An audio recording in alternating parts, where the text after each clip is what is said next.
पाई जाती है। कहाँ पाई जाती है? दक्कन के पठार में। लेकिन ये सब जानने से पहले हम लोग और कुछ बात इसके बारे में जानते हैं। इसका अन्य नाम क्या है? तो इसे रेगुर मृदा भी कहते हैं। कब क्या नाम? रेगुर मृदा। रेगुर मृदा के नाम से कौन जाने जाते हैं? काली मृदा। और इसका रंग जो काला है दोनों, रंग काला किसके कारण होता है? काली मृदा का रंग काला टिटेनी फेरस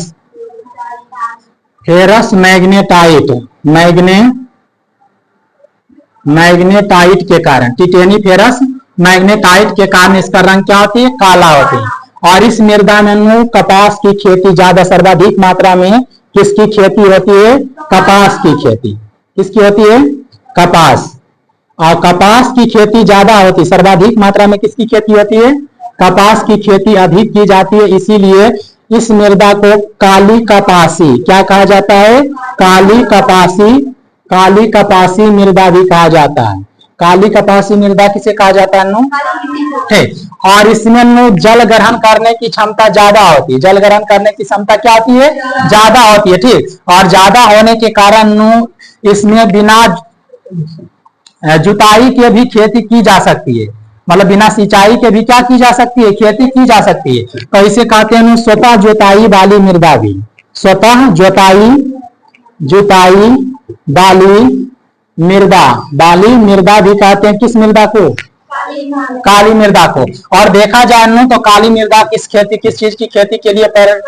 कपास की खेती के लिए। किस लिए प्रसिद्ध है? कपास की खेती के लिए प्रसिद्ध है। और भारत के देखा जाए तो भारत की ये दक्कन के पठार में पाए जाते हैं मृदा। कहाँ पाए जाते हैं? भारत के दक्कन के पठार में पाए जाती हैं। और सबसे अधिक देखा जाए दक्कन के पठार इस एरिया को कहते हैं। ठीक। तो दक्कन के पठार में सबसे ज्यादा काली मृदा महाराष्ट्र के क्षेत्र में देखने को मिलता है। किस भारत के कौन सी राज्य में काली मृदा सर्वाधिक मात्रा में पाई जाती है? तो महाराष्ट्र। तो ये याद रखेंगे हम लोग कि ये मृदा जो है महाराष्ट्र समझ, महाराष्ट्र राजधानी मुंबई नहीं, महाराष्ट्र के क्षेत्र में सर्वाधिक मिट्टी पाई जाती है। ठीक। सर्वाधिक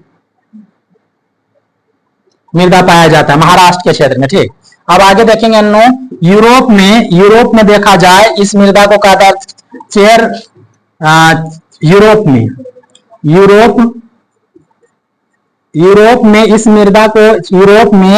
इस मृदा का नाम क्या?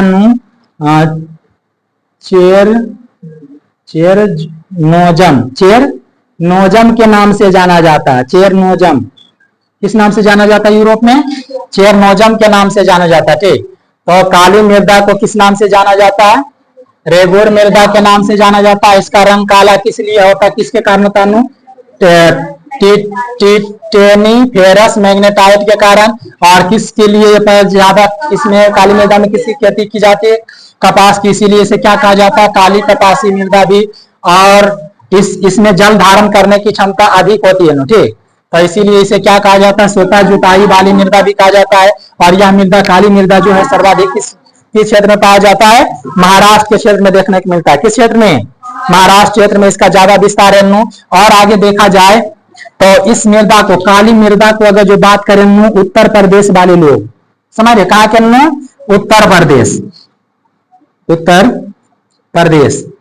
उत्तर प्रदेश में जो काली मृदा पाई जाती है उसे करेल के नाम से जानते हैं। किस नाम से? करेल के नाम से। उत्तर प्रदेश वाले लोग काली मृदा को किस नाम से पुकारा जाता है? करेल के नाम से। काली में पूछा जाता है करेल मृदा किसे बोला जाता है? तो काली मृदा को। ठीक। और आप लोग ये भी बात याद रखिएगा, कोई कभी कहता है शांति सुनिए, आग्नेय चट्टान से इसका निर्माण हुआ है। आग्नेय नहीं, अवसादी चट्टान से शायद। आग्नेय नहीं, कौन? अवसादी चट्टान के अपरदन से। अवसादी चट्टान के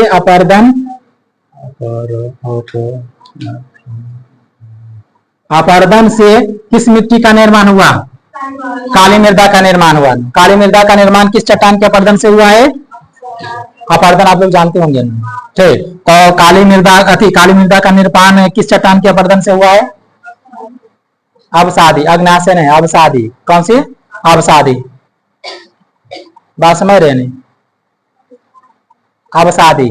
और इस अगर जो काली मृदा की बात किया जाए नू, तो ये अवसादी चट्टान का निर्माण हुआ जब ज्वालामुखी फूटता है नू, तो लावा बन करके जमते हैं, जो उसी को अवसाद कहते हैं, और उसी चट्टान से निर्माण हुआ है, तो इसे ज्वालामुखी मिट्टी भी कहते हैं, ज्वालामुखी मृदा भी। इसे किस नाम से भी जाना जाता है? ज्वालामुखी मृदा के नाम से भी किसे जाना जाता है? काला मृदा को। और एक नाम से इसे और बोल सकते हैं, इसे अदैव मृदा भी कहते हैं। इसे क्या कहते हैं? अदैव मृदा के नाम से भी जाना जाता है। किस मृदा को?